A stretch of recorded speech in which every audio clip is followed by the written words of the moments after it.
আসসালামু আলাইকুম রহমতুল্লাহ বারাকাতু। যারা সৌদি আরব ফ্রি ভিসায় আসতে চান,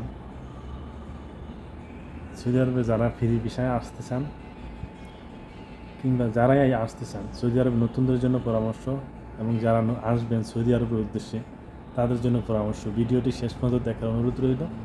শেষ পর্যন্ত না দেখলে কেউ বুঝতে পারবেন না। আসলে সৌদি আরব পরিস্থিতি সম্পর্কে আমি জানি, আমি বর্তমান কী পরিস্থিতি অবশ্যই জানি, এবং কোম্পানিতে কী পরিস্থিতি, মানুষের ফ্রি ভিসার কী পরিস্থিতি সবই জানি।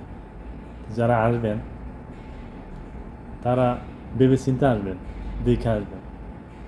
সৌদি আরবে যারা আসবেন তাদের জন্য বলতেছি, আর যারা সৌদি আরবে নতুন আছেন কিংবা পুরাতন আছেন, কাজে আছেন, তাদের জন্য কিছু পরামর্শ ভিডিওর শেষে। তো যারা যারা আসবেন তাদের কাছে একটাই অনুরোধ, তারা অন্তত একটা যে কোনো একটা ভালো হাতের কাজ শিখে আসবেন।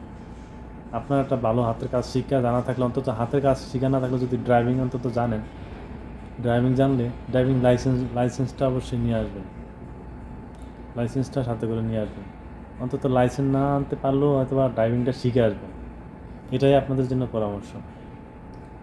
তো যারা আসবেন এটা তো আছেই, তাছাড়া আপনারা কোম্পানিতে যদি আসেন, কোম্পানিতে আসলে যার মাধ্যমে আসেন, অর্থাৎ আপনার মানুষের মাধ্যমে আসার চেষ্টা করবেন। সবচেয়ে সৌদি আরবে এটাই বেস্ট।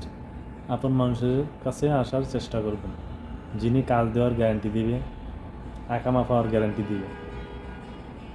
আর আপনারা অনেকে জানেন না, বা দালালের মাধ্যমে আসলে কিংবা অন্য দূরসম্পর্কের কে হলে বেশিরভাগই সাপ্লাইতে দিয়ে দেয়। সাপ্লাইতে যে কতটা কষ্ট তা আমি দেখতেছি, মানুষের কাছ থেকে শুনতেছি এবং দেখতেছি।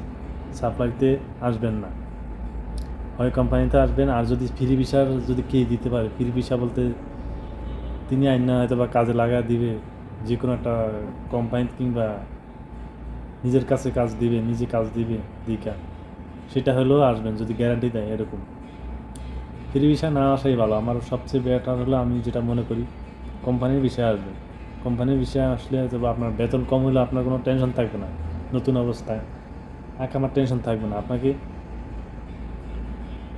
বছর শেষে আকামা বানায় দিবে, 2 বছর পর, 2.5 বছর পর কোম্পানির নিয়ম অনুযায়ী আপনাকে টিকিট দিবে বাড়ি যাওয়ার, আর স্যালারি দিবে, থাকার জায়গা দিবে, আর খানা খরচ কোনো কোম্পানি দেয়, কোনো কোম্পানি অথবা নিজের খাইতে হয়, কিংবা খানার টাকা আলাদা দেয়, সেটা কোম্পানি বুঝছে আর কি, হিসাব কিতাব। এই হলো কথা। আর যারা ফ্রি ভিসায় আইসা ভাই যদি সাপ্লাইতে ঢোকেন, তাহলে আপনি আকামা বানাইতে পারবেন না। ফ্রি ভিসা বর্তমানে প্রচুর, আমি রিয়াদে আছি, রিয়াদে মানুষ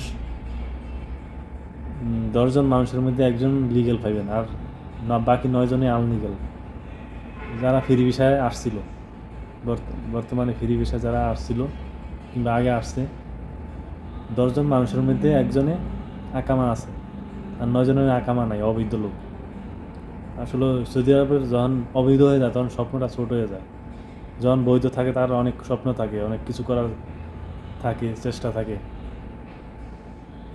তো এইটুকুই অনুরোধ আজকের ভিডিওতে। আর যারা সৌদি আরবে আছেন তারা চেষ্টা করবেন, হয়তোবা যারা আমাদের বাংলাদেশি ভাইদের অথবা কাজে ঢুকানোর চেষ্টা করবেন। আপনার আপন কেউ থাকলে ঢুকাবেন, না হয় অন্য কাউকে ঢুকাবেন বিশ্বাসযোগ্যতা করে আমাদের। তো এটাই সবচেয়ে।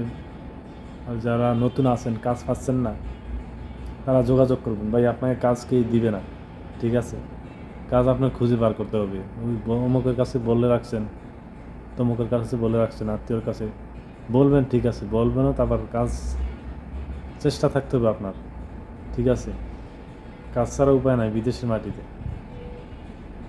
এটাই পরামর্শ আপনাদের জন্য। ভিডিওটি ভালো লাগলে শেয়ার করবেন, অবশ্যই সবার সাথে শেয়ার করবেন।